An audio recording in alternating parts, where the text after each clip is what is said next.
Hey y'all, hey, Erica with TimetoShrink. Welcome to our channel and welcome to another fall meal prep.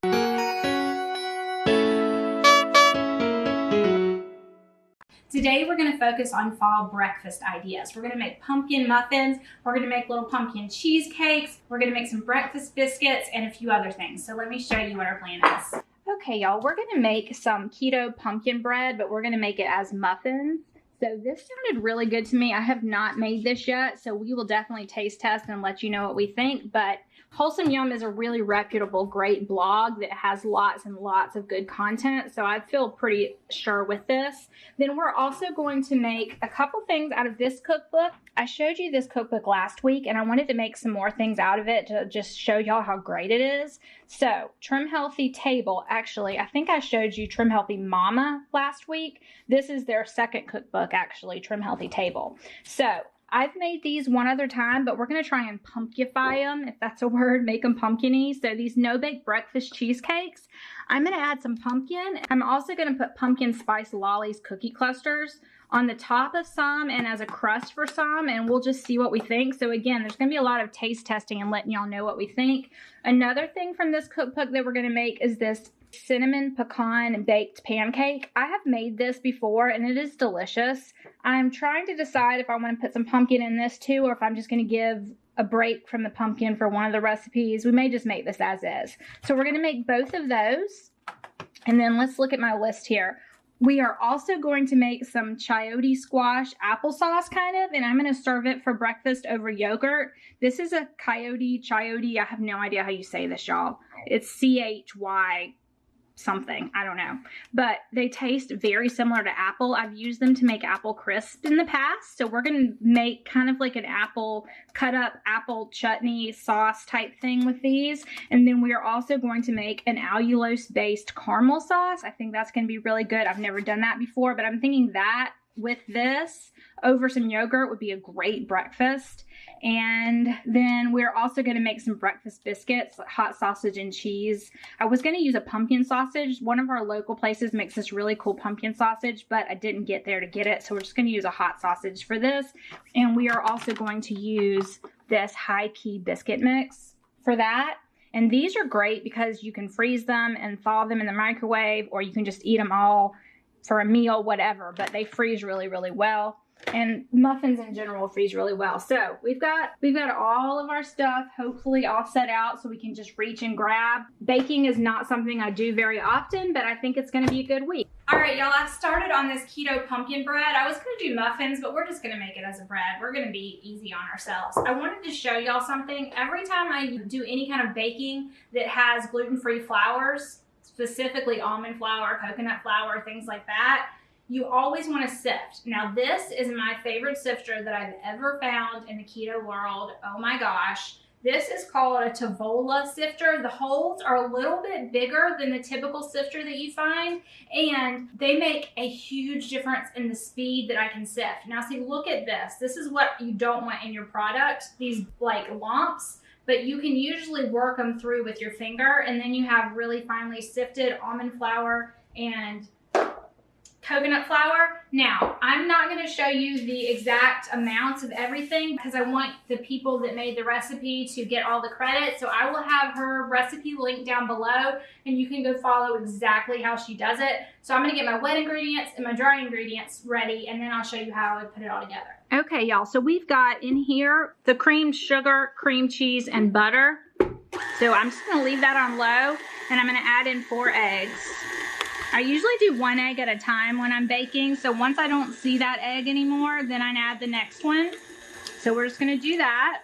All right, now we're gonna add an entire can of pumpkin. I love when a recipe lets me use the whole can. Hardly ever happens with pumpkin. That was actually why I chose this recipe. I know that sounds stupid, but I knew that the person that created this recipe makes amazing recipes, and I loved that it used a whole can. There's so much out there on keto baking, especially in the fall and winter.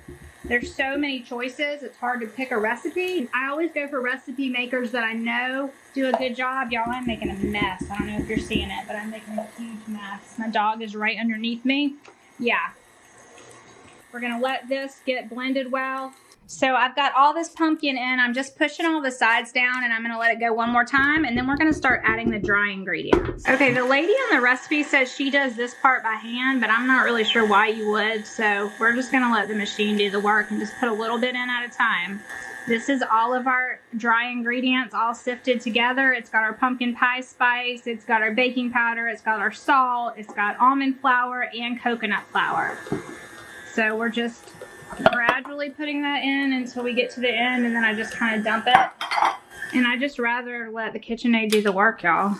I mean, why not? 3, 2. So this makes a lot. This makes a lot, y'all. Like, I probably would have hacked it if I realized I was going to be making 2 loaves, but I didn't read ahead. So, yeah, this is a lot.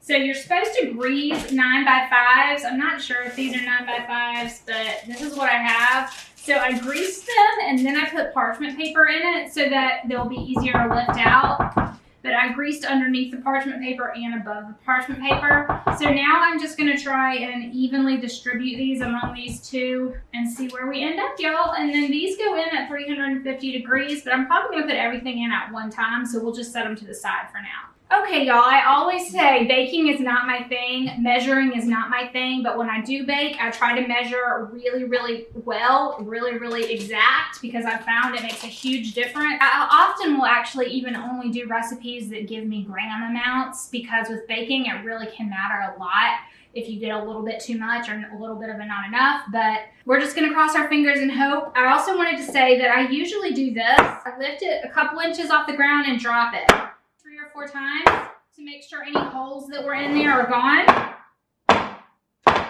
I have a feeling that these loaf pans are too big, y'all. Or one of them at least, I don't know, but I'm gonna cut off this extra parchment so it's not gonna burn in the oven, because parchment will burn if it gets too close to the heating element. So we're gonna set these to the side because we're gonna do 1 oven round is my plan, is to only put everything in it together. So we're gonna set these to the side, maybe if I don't drop them, and we're gonna work on our cinnamon pecan muffins. The next thing we're gonna make is a cinnamon pecan baked pancake. I love baking pancakes in either a 9x13, or you can even do it on a big baking sheet if you want them to be really thin. But I love being able to do them in a 9x13, and then it cuts and it serves like 6 servings. So this is super tasty, super good for us. I was thinking about adding pumpkin to this, and I'm definitely adding pumpkin pie spice. But I don't think I'm gonna add actual pumpkin to this one. I think we're gonna just go with the pumpkin pie spice and let the cinnamon and the pecans and all of that stand out. So if you wanted to add some pumpkin to this, you probably could do that and just go back a little bit on some of your liquid. All right, let's get started. The first thing we're gonna do on this one is dump in our eggs and get those mixed. I just had a little rolling snafu, y'all. So what's in here is whisked up eggs, our sweetener. Trim Healthy Mama calls for their own sweetener. They have 2 different sweetener blends, Super Sweet Blend and Gentle Sweet Blend. Gentle Sweet used to be my favorite, but it has xylitol, and if you have dogs, that can be lethal, so we don't use that anymore. So what I'm using here is some Golden Lakanto, because I'm out of my regular Lakanto. It doesn't really matter. And again, I'm not giving you exact amounts of things because I don't want to take away from them. So if you're interested in this exact recipe, you can buy this cookbook, or you can go on Pinterest and Google a lot of these things, and other people have posted them. So you could go to Pinterest and put in cinnamon pecan baked pancake THMS, and I'll link that down below. THM is Trim Healthy Mama, and S is their keto meals, or they call them S for satisfying, but they're their high fat meals and low carb. So they work perfectly for us in the keto world. So we're gonna put this in, and then I am going to go in with my Trim Healthy Mama baking blend. Now, y'all, I use Trim Healthy Mama baking blend almost always instead of almond flour, coconut flour, and all those kind of things. But I wanted to make one recipe for y'all today, at least, that didn't have the baking blend, because I do hear that y'all like to just use almond flour and coconut flour. Trim Healthy Mama baking blend is not more expensive, and then I always use this, so I do everything through this. But Trim Healthy Mama baking blend is not more expensive It's really not, than almond flour and coconut flour and buying all the separate flours. It's a little less carbs, a little less calories, and I just like the flavor better. I think it tastes better. I put this on my container so that I always know. So a whole fourth a cup is 70 calories, 13 carbs, and 12 fiber. So just 1 carb versus almond flour is more carby and more calories. And see, if you see here down at the bottom, it's oat fiber, coconut flour, flax meal, collagen, almond flour, and glucomannan. So that's the mix of what's in here, but I just really like it, y'all. All right, let me do all this sifting, which really doesn't take that long with this sifter, but I'll be right back. Whenever you're using Trim Healthy Mama flour, you need to give it a minute. Once everything is combined, I'm putting in half a cup of pecans. You could use walnuts here if you wanted, or a combination, or just skip them if you don't like the nuts. But anytime you're using Trim Healthy Mama flour, it does have some coconut flour. It also has some glucomannan, which is also a thickener / stabilizer. So you need to give it a few seconds to thicken up. So it may seem a little bit too thin and you may think you put too much in it, but you didn't. It's going to thicken up. So just let it sit for a couple minutes and it will thicken up quite a bit. And then it'll thicken as it cooks as well. So I'm already seeing it thicken up. I just wanted to tell you that if you're new to Trim Healthy Mama flour, highly recommend buying Trim Healthy Mama flour. I use it pretty much exclusively in place of any other flour. Almond flour doesn't soak up as much fluid as coconut flour and oat fiber and some of the things that are in here. So if you use it, you can't go 1 for 1. You're almost always going to have to use some more liquid in your recipe. But there's also a million Trim Healthy Mama recipes on Pinterest. So don't feel like you're not going to be able to find what you're looking for. There's always a replacement. It's really, really big. Trim Healthy Mama is a really, really big community. So there is a ton of recipes on Pinterest. Okay, you make this in like a 9x13. You can use a Pyrex. I happen to have a cake pan that's about that size. It has a top,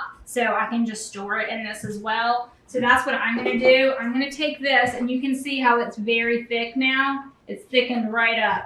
And we're gonna pour this into a sprayed 9x13. I'm gonna get this spread out, and then I'm gonna go ahead and get both of these put in the oven, y'all. Okay, I'm gonna put these in the oven. This one, I went ahead and topped with some of the Lolly's granola. This is Lolly's pumpkin spice granola. It's great stuff, y'all. But I just put it on one of them because I don't have enough for everything, and I wanna put it on the cheesecake that we're making.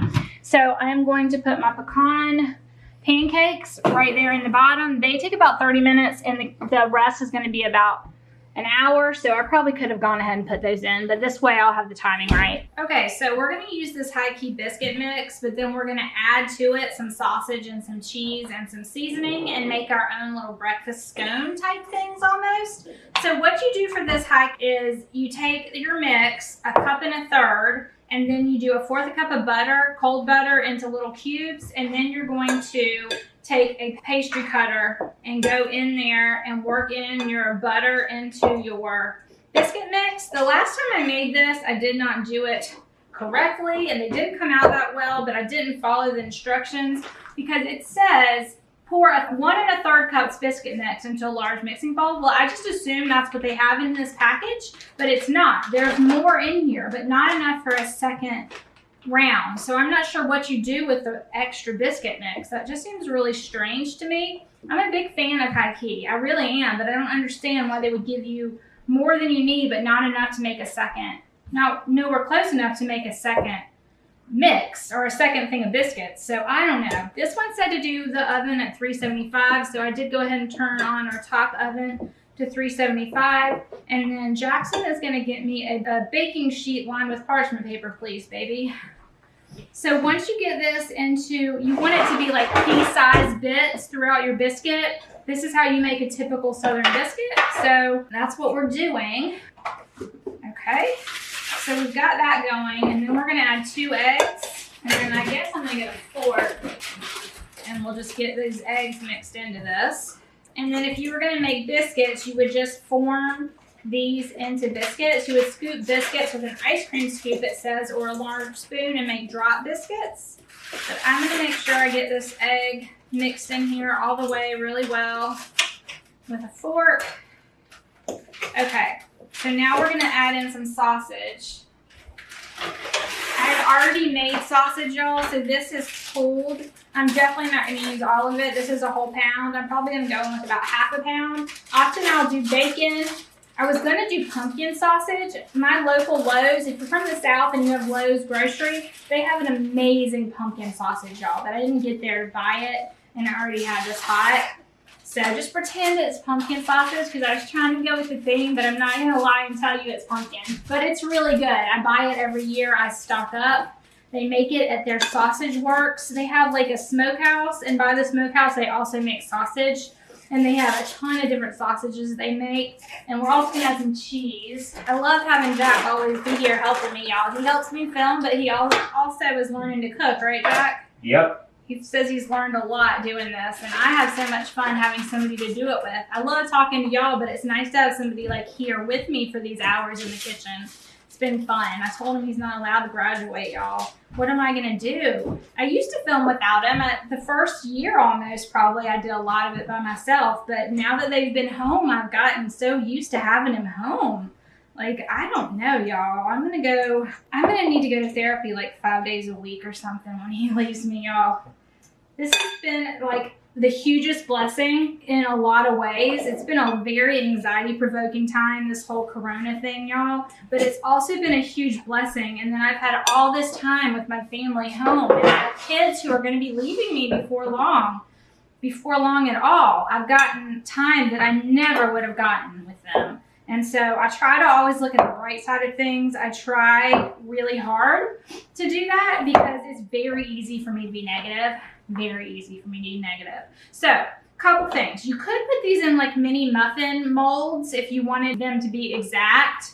I'm just gonna like kind of form biscuits like this and set them down. Or if you really wanted to be like scones, you could form like a circle on here and then cut your scones. Maybe we'll do that. You've already got 2 biscuits made, or not. I like the scone idea. We're going scone, y'all. So we're kind of going to just press this out into like an oval or a circle. And then I'm going to use a pizza cutter to cut it into scone-like pieces. I have never done this way. I always do it as biscuits. I'm just using a pizza cutter, y'all. I think that's going to work. You can make them as many as you want, as small as you want. We'll find out if that works. It may just all go to one circle and we'll just have to tear the pieces off. I don't know, but that's what we're going with, y'all. 375-degree oven. Y'all, I have the coolest can opener ever. Kitchen Mama sent me this. They asked if they could send it to me. I almost said no because I thought I was fine with my can opener. This is the easiest thing to use ever. It does clean cut so you can't cut yourself. And, I mean, it couldn't be easier. That's it. And then you just pull the top off. So crazy. I love it. I love it. Okay, we're gonna make our no-bake breakfast cheesecakes, and we are gonna do it in the blender. This uses gelatin, and it uses whey protein powder, or any kind of protein powder that you wanna use. This gives you a lot of protein for breakfast, but it tastes like a cheesecake. Like, we've made these before. We all love them. Jack and I ate them like crazy. So we are going to make these and add a little bit of, I think, 1/4 cup of pumpkin pie to it. I think it's going to be tasty. I really do. Okay, so let's get started. The first thing you need to do is have 1/4 cup of boiling water ready because we're using some gelatin. Gelatin is not only going to help hold this together for no-bake cheesecake, but it's super good for your gut, y'all. Gelatin is so good to get doses of often. Okay, so we are going to do 1.5 tablespoons of gelatin and 1/4 cup of cool water. You stir constantly, and then you add the boiling water and pour it into the blender. This is one that you really, really have to read your instructions a few times because once you start going, you got to go because of the gelatin, right? We don't want globs. We want smooth. Just gelatin is another Trim Healthy Mama product. All right, y'all, so I've got my cold water here. I'm gonna dump this in here and stir it really well. And then I'm gonna add my other. Okay, basically what you're doing here is what's called blooming your gelatin. So you mix it with cold water really, really well first. We're doing 1.5 tablespoons. You mix it in the cold water first. This is what prevents it from clumping. So if you're making gummies or anything that has gelatin, you always want to do this method where you do this first and then you add your, okay, Jack, bring me my pot. Once you have this all stirred well, then you add in your boiled water. 1/4 cup of boiled water is what we're going with. Not very much. I probably should have. Is that it? Mm-hmm. That is a 1/4 cup of water. Yeah, we're up to 1/2 cup. That was 1/4 cup of water. So now we're going to put this into a blender. So there's our gelatin.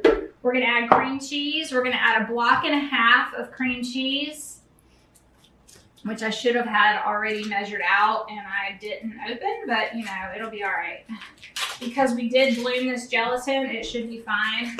We're going to go in with 1.5 cups of cream cheese and then 1.5 cups of a plain yogurt, a Greek yogurt. This is faje. Okay, I did a little bit of what I said not to do. What I said was when you pour the gelatin in there, be ready to put everything else in. I wasn't completely ready, y'all. So I'm going to try and get this blended up well. I may have to scrape some of that in the bottom, but because you're blending it, it'll end up fine. Okay, I've got this pretty much together. So I'm just going to do a couple tablespoons of pumpkin, and then we are going to go in with some pumpkin pie spice. So this is some cinnamon and pumpkin pie spice that I have going. It's going to do a little bit more, however much. Ooh, that smells good. I'm going to put in a little bit of vanilla. Okay, that was a lot of it, sorry. Now, this is optional, but I like to do it because it makes it more breakfasty because it's really high in protein. So I am literally taking protein powder. This is vanilla from Equip. Vanilla, you could do unflavored, but I'm gonna go with vanilla.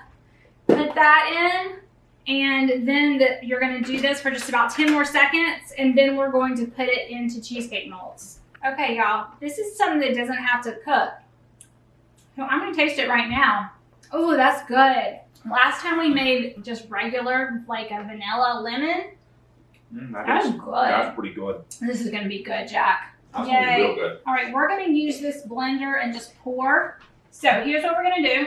Okay, so we've got our 12 muffin liners. I put these little cups in them just for ease.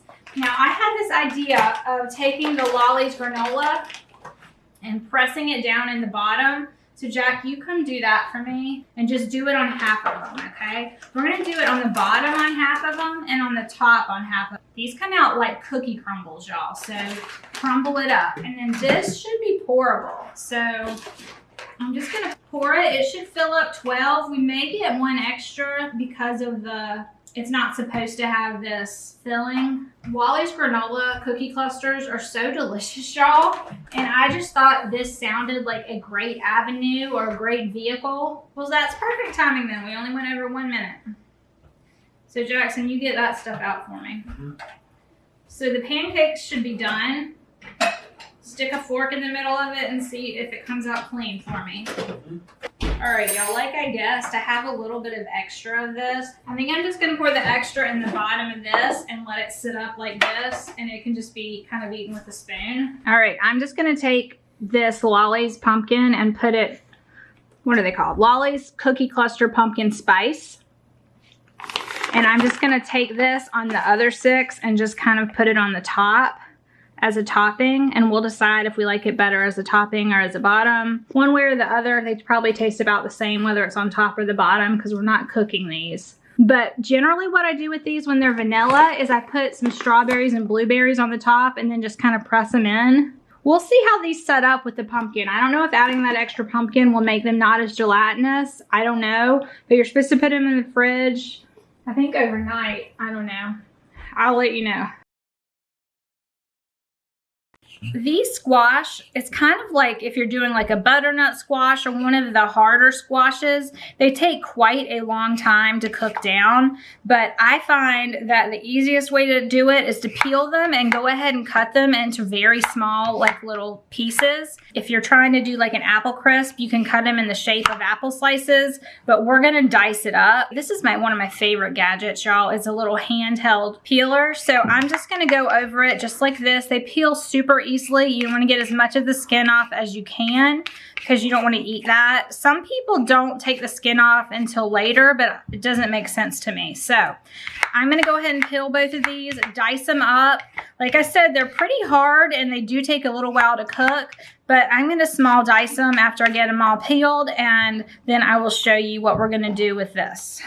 Okay, so this is my chayote squash all cut up, and I'm putting some lemon. I'm going to do some juice of 1 whole lemon right in here. And then we are going to start cooking it down with some sweetener. I think I'm going to use this Sucre Gold. Will you get it from underneath for me? Okay, I'm going to put this on over kind of a medium heat for now, y'all. And we're going to let it kind of pull, the lemon kind of pull out the lemon kind of pull out the juices of it as it heats up. I am going to put a good pinch of salt. I always put a good pinch of salt in any kind of dessert, to tell you the truth. I think it brings it out. And then I'm going to use Sucre Gold, which is a brown sugar alternative. Not exactly sure how much of the sweetener we're going to go in with.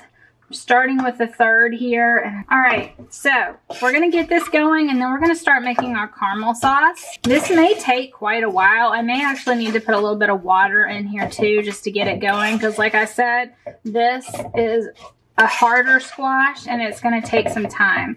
All right, I'm gonna add some pumpkin pie sweetener. You could use apple pie spice here, but pumpkin pie is what I had open. You could totally use like an apple pie spice.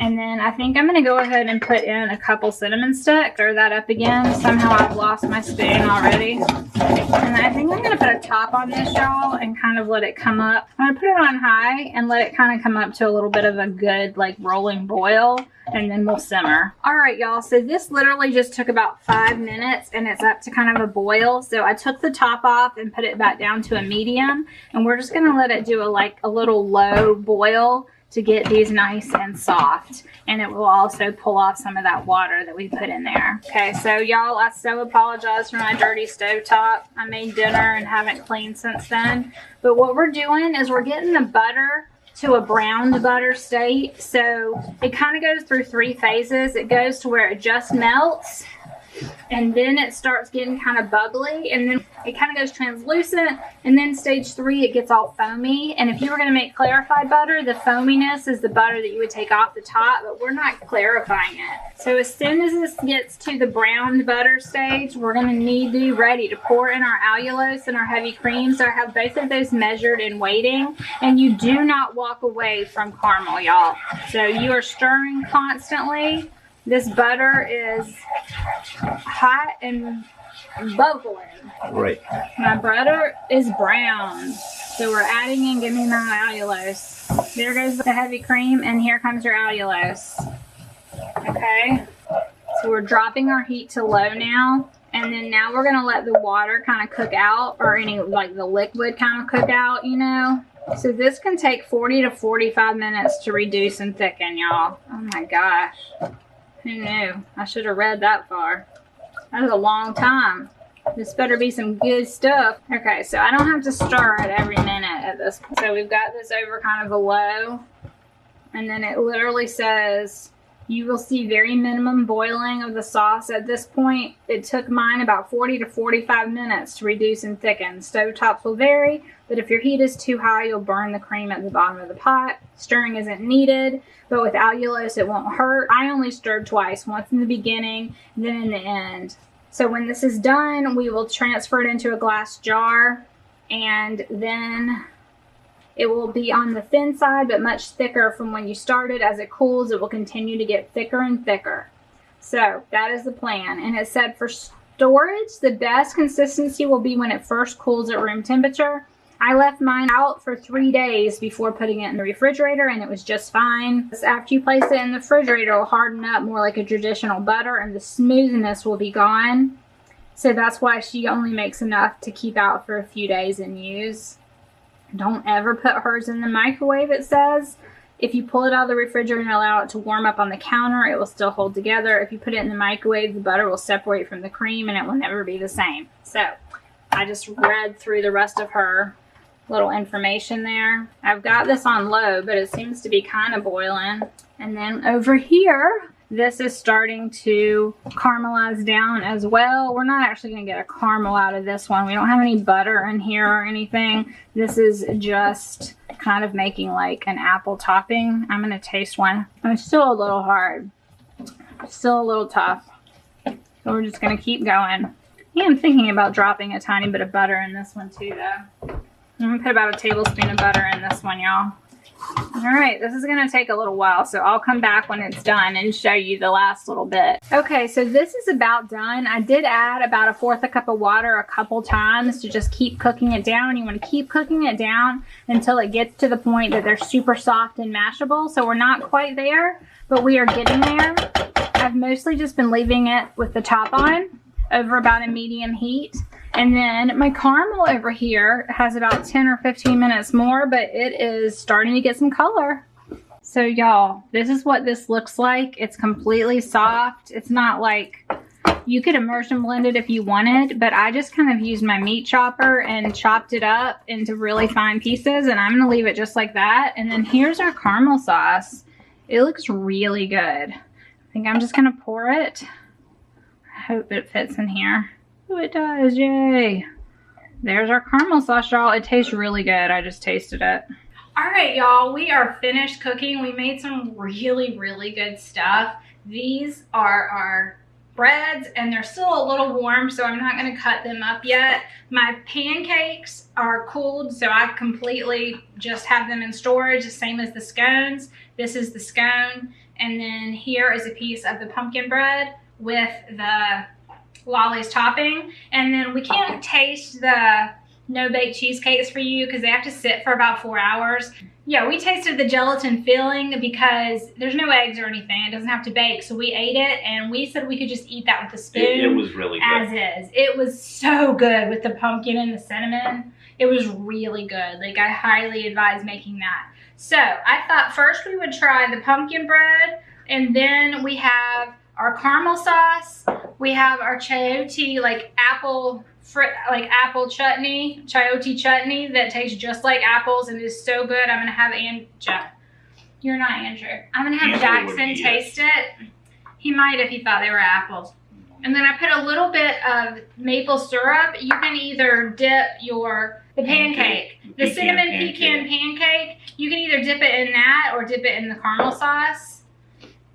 And then we've got our scone, and y'all, I've already tasted these. These are so good. Actually, why don't we just start with that? Taste the scone. You could totally eat the scone with some maple syrup over the top of it too if you wanted, but no, it's good. It's good. You like it? Mm-hmm. It's so good. I had some of that already. Okay, let's taste. That's the bread. Okay, so that's the pumpkin bread from Wholesome Yum. It'll be tagged below. And then I did put Lolly's granola on this one, and I think that adds something. No, yeah, it definitely adds something. Okay, so we've tasted those. Now let's taste the pecan pancake. Yeah, you could totally put it in the caramel or in some maple syrup. Caramel? That was good. What do you think? I feel like these are missing a little something, but the caramel is really good. Yeah, maybe we could have put a little bit of pumpkin or something to make them a little more moist. But they're good as long as you drown them with caramel, or you could put cream cheese on them. Or you gotta add something to them. Yeah, they're good though. They just need maple syrup and butter or cream cheese or whatever. They need something. Okay, you can even put a little bit of this chutney over the top. I am so full because I've been tasting things already. I've already had this. I thought it was great. Put that over some yogurt and put a little bit of the caramel sauce over it for breakfast. It tastes like cinnamon and apples. It does. It tastes like cinnamon apples. So honestly, maybe a little much cinnamon, but I don't know. Too much cinnamon for you? A little much, but it's still good. Okay. So, anyways, I think all of these recipes are winners. Maybe we can play around with this one a little more. Maybe I put a little too much cinnamon in. It is like the first time. But yeah, it's the first time we've made that one, and I did not have a recipe for that. But I will tag all the recipes I can down below. Otherwise, I'll tag the books where I got them. I hope y'all got some ideas. We are going to be having a really yummy fall pumpkin breakfast week this week. I may actually even freeze one of these. I don't know. It made a lot. It made a lot. She didn't realize it made 2 loaves. Or we could give one away. Maybe we could give one to Mimi and Papa. We could. I could give one to my parents. Anyways, I hope you enjoyed hanging out with us today. I hope you got some ideas, and we will see you again really soon. Bye, y'all. Happy fall. Be blessed.